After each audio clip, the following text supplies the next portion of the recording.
portal Veja Piripiri volta ao entroncamento das BRs 343 com a 222. Desta vez, para dar início a uma série de reportagens sobre a morte do senhor João Fidelis, que aconteceu no último dia 11 de setembro aqui neste local. Iremos conversar com autoridades competentes e familiares e buscando esclarecer para a população todos os detalhes sobre esse trágico acidente.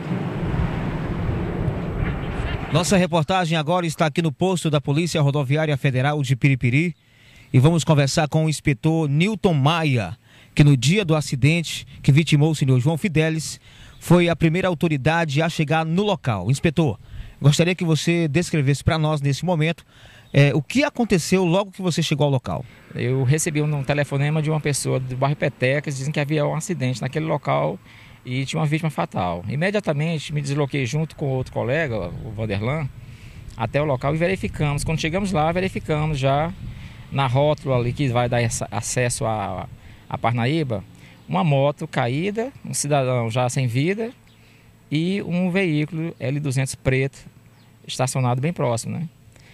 Aí a gente desceu, foi quando foi fazer os primeiros levantamentos, um dos moradores daquele local disse que o motorista saiu e foi para aquela região da restaurante Petecas. Eu deixei o colega lá no local, fazendo os primeiros, sinalizando para não haver outro acidente, colocando cone, etc. E me dirigi até o posto Petecas. Lá falei com o frentista e como é normal assim, quando é um acidente dessa situação, o condutor ele sai do local para até se preservar fisicamente, né? Por alguma população querendo linchar. Foi isso que eu pensei, né? E fui até o posto Petecas, falei com o frentista, disse se o motorista aparecesse, ligar para a polícia rodoviária, então vim até a viatura falar com a gente. Fui também no restaurante Petecas e fiz a mesma coisa. Quando eu retorno lá para o local, já que a Polícia Civil ainda não havia chegado para fazer o levantamento dela também, fui até o segundo DP, lá falei com o escrivão Caxias, e no retorno só encontro um dos colegas lá, o colega Veras não estava mais no local. A partir desse momento, isso já tinha decorrido da hora do acidente até eu estava em retorno do segundo distrito, uma meia hora.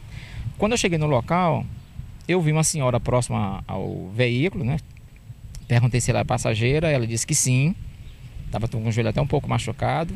Verifiquei que os dois airbags da L200 haviam sido acionados, ela não estava nenhum ferimento grave. Falei para ela falar com o motorista, para entrar em contato com a polícia rodoviária o mais rápido possível. E ela foi aí fazer uso do celular. Portanto, sim, aí quando eu retornei do segundo distrito, já uma meia hora depois, vem uma pessoa gritando e dizendo que o outro colega meu já estava com o acusado, o condutor, lá no local, aliás, no local não, lá próximo ao restaurante popular. E a população estava querendo linchar. Me dirigi rapidamente lá através da viatura e a situação que eu vi.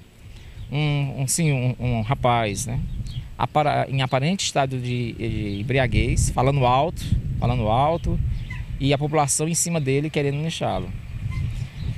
Quando eu falei para ele, eu perguntei à senhora, a senhora confirmou que ele era o motorista que estava lá no local com ela. Disse que ele seria encaminhado ao distrito para ser os esclarecimentos, né? Aí quando eu ia levá-lo sem algemar, porque nós, que trabalhamos na segurança pública, a gente tem que ter muita cautela em algemar uma pessoa. Porque se ela opor resistência, a gente tem que algemar. No caso, ele não opôs resistência para o meu comando, né, que disse que ia levá-lo. Mas só que a população estava tão enfurecida que, para preservar a vida dele, eu tinha que fazer uso de algemas. E quando a população ficou mais amena, mas mesmo assim, pelas imagens que foi saídas na internet, estava todo mundo revoltado, como de fato, né? Inspetor, no momento que você, vamos dizer assim, deu a voz de prisão, disse para ele que ele seria encaminhado ao DP, ele em algum momento falou algo contra a sua pessoa, não? Ou ele foi arrogante, ele foi ignorante? O que ele disse? O senhor lembra desse momento? Lembro sim, não. Ele estava com muito medo. Medo de ser agredido naquele momento. Mas no meu comando, ele não opôs resistência por conta disso. Né? Porque se eu não faço o que a gente fez lá, algemá-lo e colocar dentro da viatura, ele queria sair dali o quanto antes. Agora, causa-me estranheza é isso, porque ele teve meia hora para se apresentar à Polícia Rodoviária.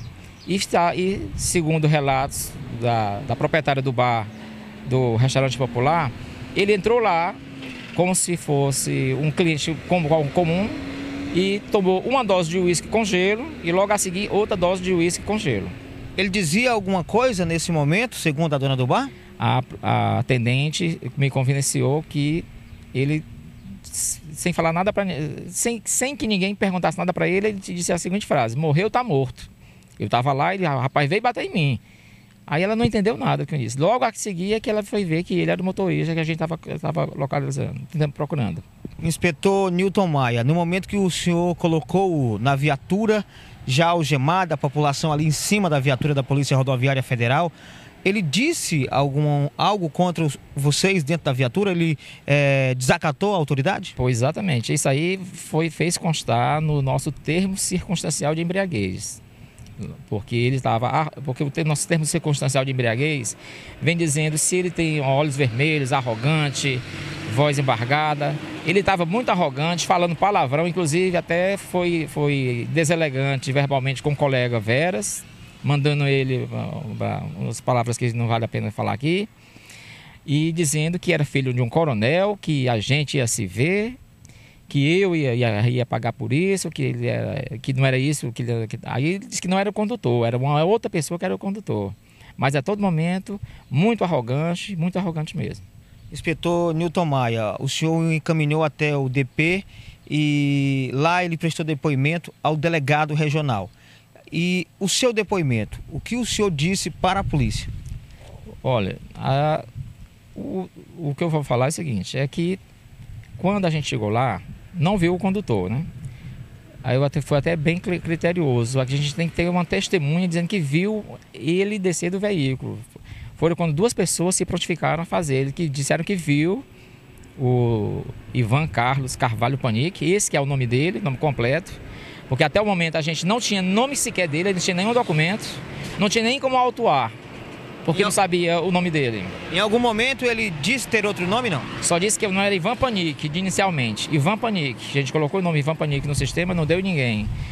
O nome completo dele a gente só foi verificar 2 dias depois, através da Polícia Civil. Mas ele, no momento da detenção, que eu falei lá,